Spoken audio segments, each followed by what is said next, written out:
আসসালামু আলাইকুম। আমি আপনাদের মাঝে আবার চলে আসলাম। আমি সুমন। আমার যেটা নতুন একটা পেজ আছে, পেজের নামটা হলো সুমন 777 ফুটবলার। আশা করি আগের একটা যে পেজ ছিল জেএসএ পূর্বের সাজিয়া পাবলিক, পেজটা অবশ্যই কোনো ভুলবশত পেজটা নষ্ট হয়ে গেছে, সেটা এটা আমার নতুন পেজ। অবশ্যই আপনারা লাইক, কমেন্ট এবং বেশি বেশি করে শেয়ার করবেন। তো আজকে যে আমরা যে কন্টেন্টটা বানাবো সেটা কন্টেন্ট হলো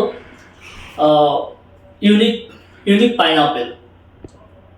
সেম এটা আমাদের মানে বাংলাদেশি যেটা বলে আনারস, সেম কিন্তু আসলে আহ, এটা বাজারগত করা হয় আপনার হলো বাইরে থেকে। এটা হলো আপনার হল্যান্ডের।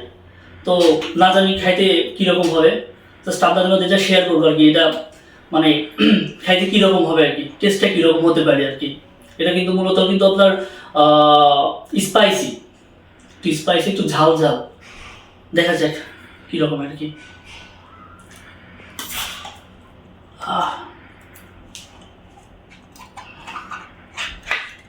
ও, একেবারে পুরো আমাদের দেশি যে আনারস, সেম, কিন্তু ডিফারেন্স কোনো কিছু নেই। যার কারণে আমি এখন এটা খেয়ে দেখবো আর কি কীরকম আর কি, কীরকম স্বাদ আর কি। দেখ, খাবারের তো অবশ্যই বিসমিল্লাহ বলতে হয়। বিসমিল্লাহ।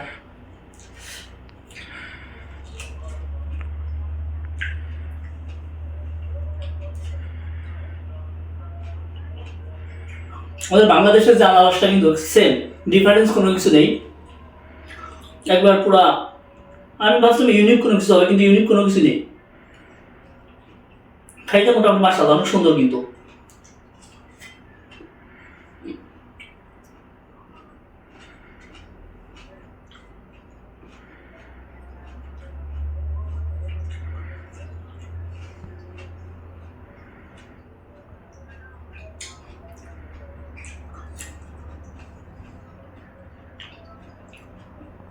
রসটা একটু খেয়ে কীরকম টেস্ট।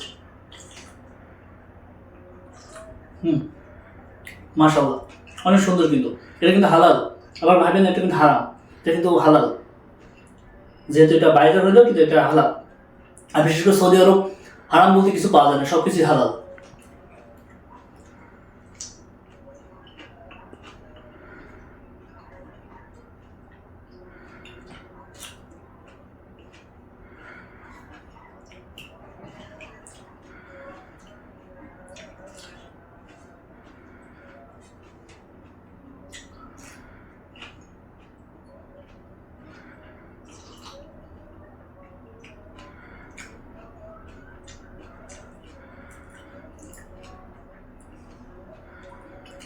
এটা যে কেউ খেতে পারে। আমাদের বাংলাদেশে হয়তো অনেকজন হয়তো ভাববে কি এটা যেহেতু বাইরের খাবার, খাইতে হয়তো কীরকম হবে, স্বাদটা কীরকম, হয়তো আনইজি ফিল মনে করবেন, কিন্তু আসলে না। খাইতে আসলে খুবই সুন্দর কিন্তু, খুবই টেস্টি আর কি।